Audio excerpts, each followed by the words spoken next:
ప్రభుత్వం వచ్చిన తర్వాత ఉద్యమకారులను గుర్తిస్తూ ఒక కమిటీని వేయడం, ఇప్పటిదాకా ఆ కమిటీ గురించి అందరూ కూడా మాట్లాడినరు. అయితే ఆ కమిటీ రాతపూర్వకంగా మాకు మాత్రం, అంటే తెలంగాణ యునైటెడ్ ఫ్రంట్ మాత్రం ఏది కూడా పంపలేదు. మహిళలది ఉంది అని చెప్పేసి రేపనగా కోదండరామన్న చెప్పినప్పుడు మేము అందులో పాల్గొన్న మాట వాస్తవం. కొన్ని విషయాలు మాత్రం కొన్ని అప్పటికప్పుడు అనుకున్నాం కాబట్టి, అందరితో సంప్రదించలేదు కాబట్టి, సంప్రదించేటువంటి సమయం కూడా లేదు కాబట్టి, కొంత మేరకి కొన్ని ప్రతిపాదనల మేరకి వాళ్ళకి ఇవ్వడం.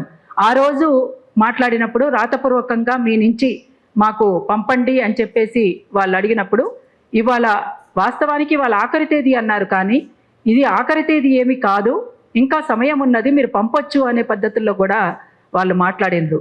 నేను కోదండరామన్నకు చేశాను, అద్దంకి దయాకరన్నకు కూడా చేశాను. నేను ఫోన్లు చేసినప్పుడు ఇంకా సమయం ఉన్నది, మీరు పంపొచ్చు, పంపడానికి కూడా అవకాశం ఉన్నది అని పద్ధతులు. అంటే ఇది ఇవాళ అంటే తెలంగాణ యునైటెడ్ ఫ్రంట్ అనేటువంటిది ఎన్ని మిలిటెంట్ పోరాటాలు చేసిందో, ఎన్ని కేసుల పాలైందో, ఎన్ని రోజులు జైళ్ళల్లో ఉందో, ఎన్ని కేసులు వాళ్ళ మీద మోపబడ్డాయో, ఇది ఒకటా రెండా, చాలా కేసులు మోపబడ్డాయి తెలంగాణ యునైటెడ్ ఫ్రంట్ పైన. అందులోనూ ఇంకొక ముఖ్యమైనటువంటి విషయం ఏంటంటే, పాట తొలి దశలో కానీ మలి దశలో కానీ ఎంత ప్రభావితాన్ని చూపిందో మనకందరికీ తెలుసు. ఎంతమంది కోట్ల మందిని ప్రభావితం చేసింది పాటకు ఉన్నటువంటి ప్రత్యేకత కూడా అది. అందుకని ఇవాళ ఇంతమంది పాల్గొని ఎన్ని బండ్లు అంటే, ల్యాంకో హిల్స్ మీద దాడి చేసినప్పుడు దాదాపు 250 వెహికల్స్ సీజ్ కాబడ్డాయి.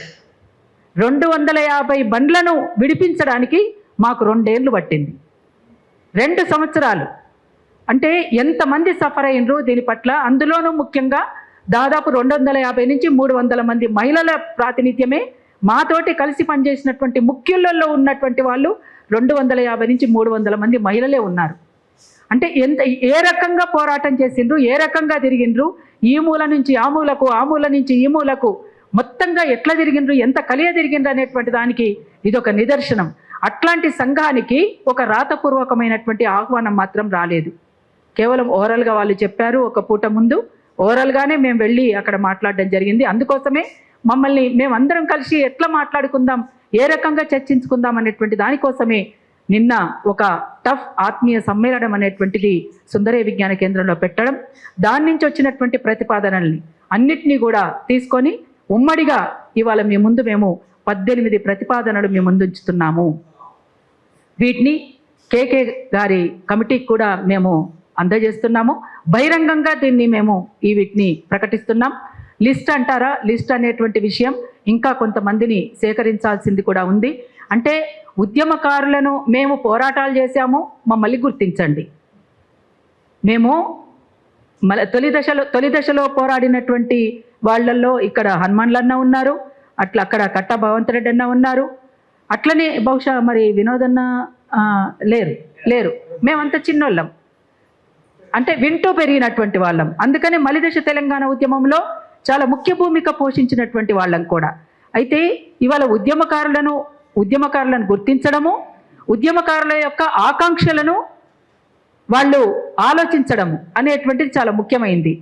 ఇవాళ ఇంతకుముందే మాట్లాడినట్టు మనకు రాజ్యాంగం ఏం చెప్పింది అనంటే, అడుక్కుంటే వచ్చేది భిక్షమవుతుంది, గుంజుకుంటే వచ్చేది హక్కు అవుతుంది అని చెప్పింది.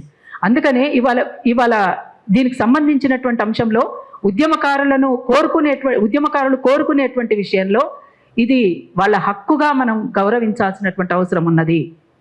ఇది కేవలం ఆర్థికపరమైనటువంటి అంశమే కాదు, రాజకీయపరమైనటువంటి అంశం కూడా ఇది. అందుకోసమే ఇది కేవలం గుర్తించి ఇచ్చేటువంటిది భిక్ష అనుకుంటే చాలా పొరపాటు.